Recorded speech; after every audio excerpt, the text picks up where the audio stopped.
Hello दोस्तों, हमारे channel अमृत coaching centre में आप सभी का स्वागत है। और आज हम आपके लिए लेके आए हैं the missile man of India class 8 English lesson 8। इस लेसन में हम लोग डॉक्टर एपीजे अब्दुल कलाम के बारे में जानकारी हासिल करेंगे सरल हिंदी अनुवाद के साथ। यदि इस लेसन को आप तक अभी नहीं पढ़े हैं तो इसको ज़रूर पढ़िएगा और वीडियो को अंत तक ज़रूर देखिएगा।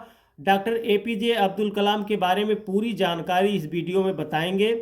उन्होंने क्या आविष्कार किया और किस वजह से उन्हें the missile man of India के नाम से जाना जाता है।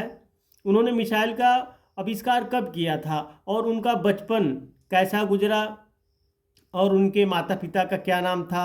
तो ये सब ढेर सारी इस प्रकार की ढेर सारी जानकारी सरल हिंदी अनुवाद के साथ हम लोग सीखेंगे। तो वीडियो को अंत तक जरूर देखिएगा, पसंद आए तो लाइक कीजिए और अभी तक हमारे चैनल पर नए हैं तो सब्सक्राइब कीजिए, क्योंकि इस प्रकार की वीडियो हम अपलोड करते रहते हैं आपके लिए, ताकि आप पढ़ सके और आगे बढ़ सके, आपको पढ़ने में कोई असुविधा नहीं हो। इस प्रकार की ढेर सारी जानकारी हम आप तक पहुंचाते रहते हैं।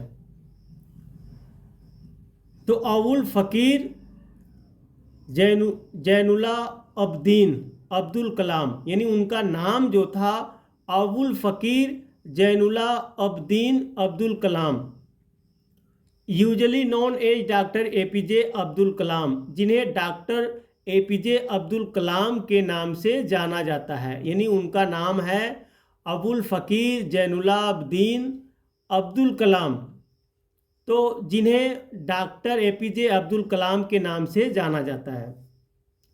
Was the 11th president of India from 2002 to 2007।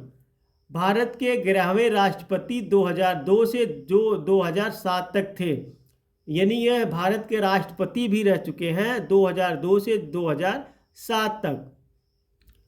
APJ Abdul Kalam was born on 15 October 1931 at Rameswaram in Tamil Nadu.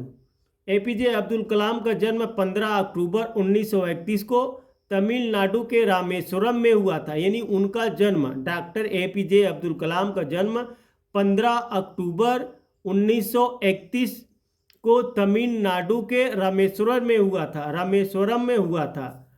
Although he was born in a poor family, हालांकि वह एक गरीब परिवार में पैदा हुए। यानी उनका जन्म जो है 15 अक्टूबर 1931 को हुआ था और वह एक पुअर यानी गरीब परिवार में उनका जन्म हुआ था। उनके पेरेंट्स बहुत गरीब थे। He was an exceptionally brilliant child, वह एक असाधारण रूप से प्रतिभाशाली बच्चे रहे। यानी वह बचपन में बहुत ही असाधारण रूप से प्रतिभाशाली यानी बहुत अच्छे बच्चे रहे अपने बचपन में। His father Jainulabdeen was a boat owner, उनके पिता जैनुलाब्दीन एक नाव के मालिक थे। Who ferried Hindu pilgrims at the Rameswaram temple in Tamil Nadu, जो तमिलनाडु के रामेश्वरम मंदिर में हिंदू तीर्थयात्रियों को नाव से लेकर जाते थे। यानी उनके पिताजी एक बोट चलाते थे, नाव, जो यात्रियों को इधर उधर पार करते हैं नदियों से, तो उनके पिता नाव चलाते थे। His father was also a इमाम एट द लोकल मॉस्क्यू, उनके पिता स्थानीय मस्जिद में इमाम भी थे और उनके पिता एक इमाम भी थे मस्जिद में जो रहते हैं।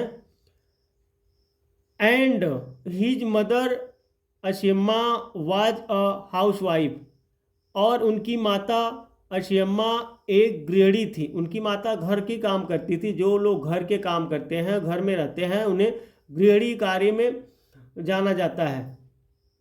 He started working at a young age, उन्होंने छोटी आयु से ही काम करना शुरू कर दिया था। कौन? डॉक्टर एपीजे अब्दुल कलाम अपने छोटे ही उम्र से यानी बचपन से ही थोड़े बड़े हुए थे, तभी से काम करना शुरू कर दिए थे। अब क्यों काम करना शुरू कर दिए थे? क्योंकि उनके पेरेंट्स बहुत गरीब थे, इसलिए वह जल्द ही काम करना शुरू कर दिए थे। और आप लोग का कमेंट आता है, बहुत अच्छा लगता है, लेकिन जो कमेंट आप लोग भेजते हैं थोड़ा सा समस्या समाधान करने में थोड़ा समय लगता है, थोड़ा सा वक्त लगता है, इसलिए थोड़ा सा इंतज़ार आप लोगों को भी करना पड़ सकता है। बाकी जो भी आपकी समस्या है उसका समाधान हम जरूर करेंगे, लेकिन थोड़ा सा समय लग सकता है, थोड़ा सा इंतज़ार आपको करना पड़ सकता है। He sold tamarind seeds and newspapers to support his family. वह अपने परिवार की आर्थिक मदद के लिए इमली के बीज और अखबार बेचते थे। कौन? डॉक्टर एपीजे अब्दुल कलाम अपने परिवार की सहायता करने के लिए, मदद करने के लिए वे इमली के बीज और न्यूज़पेपर यानी पेपर बेचा करते थे। After completing his schooling at the Rameswaram Elementary School, Kalam went to attend Saint Joseph's College in Tiruchirappalli. Kalam ने तिरुचिरापल्ली के सेंट जोसेफ्स कॉलेज में दाखिला लिया, यानी उन्होंने अपनी हाई स्कूल पास करके तो उन्होंने कहाँ अपना दाखिला लिया? तिरुचिरापल्ली में के सेंट जोसेफ्स कॉलेज में दाखिला लिया। The college was affiliated to the university of Madras. यह कॉलेज मद्रास विश्वविद्यालय से मान्यता प्राप्त था, यानी इस कॉलेज को मद्रास विश्वविद्यालय से मान्यता प्राप्त था। From where he graduated in physics in 1954, जहाँ से उन्होंने 1954 में भौतिक विज्ञानक में स्नातक किया, जहाँ पे वह एक ग्रेजुएट बने 1954 में। He specialized in aero engineering from Madras Institute of Technology MIT। उन्होंने मद्रास इंस्टीट्यूट ऑफ टेक्नोलॉजी से एरो इंजीनियरिंग की पढ़ाई पूरी की। Doctor Abdul Kalam was a great scientist. Doctor Abdul Kalam एक महान वैज्ञानिक थे। He was made the chancellor of the Institute of Space Science and Technology. वे भारतीय अंतरिक्ष विज्ञान एवं प्रौद्योगिकी संस्थान के कुलाधिपति भी बने। वे एक बहुत महान वैज्ञानिक भी थे और वे भारतीय अंतरिक्ष विज्ञान एवं प्रौद्योगिकी संस्थान के कुलाधिपति भी बने। He worked in defence research and development organisations DRDO इन 1958। 1958 में उन्होंने रक्षा अनुसंधान एवं विकास संगठन DRDO के साथ काम किया। And then joined Indian Space Research Organisations ISRO in 1963, और फिर 1963 में भारतीय अंतरिक्ष अनुसंधान संगठन इसरो से जुड़े। तो इस प्रकार से कई कार्य उन्होंने करते करते वे आगे बढ़ते गए। He made significant contribution to India satellite and also in the missile program of DRDO।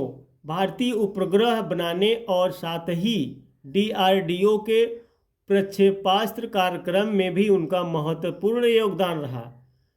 As a project director of SLV3, तो यहाँ पे SLV3 के परियोजना निदेशक के रूप में he contributed to the development and management of India's first indigenous satellite launch vehicle SLV3 in injecting Rohini satellite in the orbit of the earth. उन्होंने रोहिणी उपग्रह को पृथ्वी की कक्षा के पास स्थापित करने में भारत के पहले उपग्रह प्रक्षेपण यान SLV के विकास और संचालन में योगदान दिया। His greatest contribution was in the field of missile, उनका महानतम योगदान प्रक्षेपास्त्र के क्षेत्र में रहा। तो इस प्रकार से उन्होंने कई ढेर सारे कार्य किए जिससे उन्हें आज भी लोग याद करते हैं, आज भी उन्हें बहुत ही सम्मान के साथ याद किया जाता है। जो उन्होंने आविष्कार किया है उसका नाम है अग्नि, पृथ्वी, आकाश, त्रिशूल and Nag missile were developed by him. अग्नि, पृथ्वी, आकाश, त्रिशूल और नाग प्रक्षेपास्त्र उन्होंने ही विकसित किए हैं। For his work on the development of ballistic missile and launch vehicle technology, ballistic प्रक्षेपास्त्र और प्रक्षेपण यान तकनीकी विकसित करने के लिए he is known as the missile man of India, उन्हें भारत का मिसाइल मैन कहा जाता है। तो ये सब आविष्कार उन्हीं के द्वारा किया गया है, इसीलिए उन्हें भारत के मिसाइल मैन के नाम से जाना जाता है। Beside being such a great scientist he was a great writer too, एक महान वैज्ञानिक होने के साथ साथ वे एक महान लेखक भी थे। यहाँ पे beside being such a great scientist, एक महान वैज्ञानिक होने के साथ साथ he was a great writer too, वे एक महान लेखक भी थे। He has written many books such as Wings of Fire, Ignited Minds, Target 3। तो उन्होंने बहुत सी किताबें लिखी हैं जैसे Wings of Fire, Ignited Minds, Target 3, तो ये सब उन्हीं के द्वारा लिखी गई है। Billion Turning Point India 2020, A Vision for the New Millennium, My Journey, तो ये सब उन्हीं के द्वारा लिखी गई है। He has mentioned his dream of making India a developed country in his book India 2020, A Vision for the New Millennium. अपनी किताब India 2020 A Vision for the New Millennium में उन्होंने भारत को एक विकसित देश बनाने के उनके सपनों का उल्लेख किया है। यानी बहुत सारी किताबें उन्होंने लिखी है, बहुत सारे बुक लिखे हैं। तो एक में उन्होंने भारत को एक विकसित देश बनाने के उनके सपनों का उल्लेख, उनका जो सपना था उसे भी लिखे हैं। His advice to the youngster of the nation was to dream dream dream. देश और युवाओं के लिए उनकी सलाह थी सपने लो सपने लो सपने लो। Dreams transform into thoughts and thoughts result in action. सपने सोच में परिवर्तित होते हैं और सोच का परिणाम कर्म होता है। तो हम लोगों को लिए वे एक बहुत अच्छी सीख भी देकर गए हैं जिन्हें हमें पालन करना चाहिए, उसका उद्देश्य अपने जीवन में उतारना चाहिए कि उनका उद्देश्य क्या था। तो ढेर सारी सीख भी देकर गए हैं।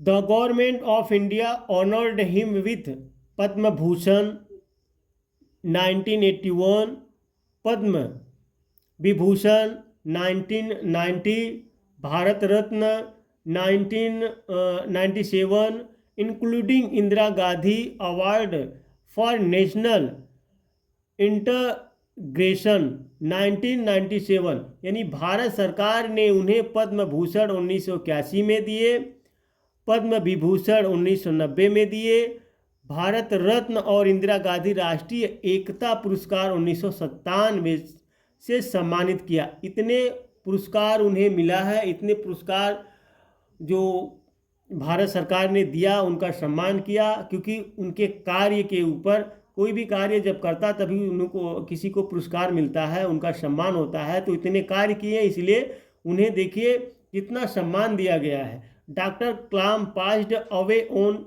27 जुलाई 2015 while delivering a lecture at the Indian Institute of Management IIM in Shillong 27 जुलाई 2015। अब यहाँ पर देखिए 27 जुलाई 2015 को भारतीय प्रबंधन संस्थान IIM शिलोंग में अध्यापन कार्य के दौरान उनकी मृत्यु हो गई।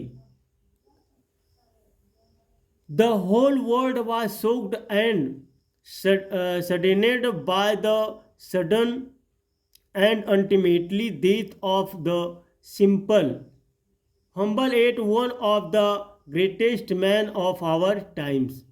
साधारण, विनम्र, साथ ही हमारे समय के सबसे महान व्यक्ति की अचानक एवं अकाल मृत्यु के बारे में जानकर सारी दुनिया सदमे और दुख में डूब गई।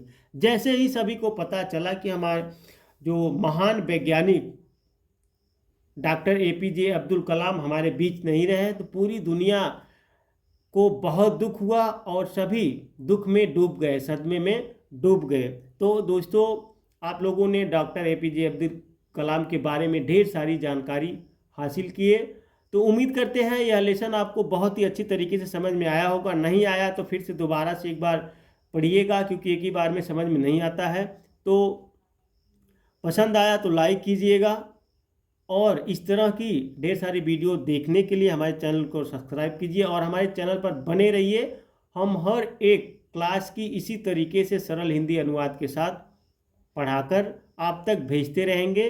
और कहीं पर कोई असुविधा होती है तो कमेंट बॉक्स में लिखकर ज़रूर भेज सकते हैं, और अपने दोस्तों तक शेयर ज़रूर कीजिएगा।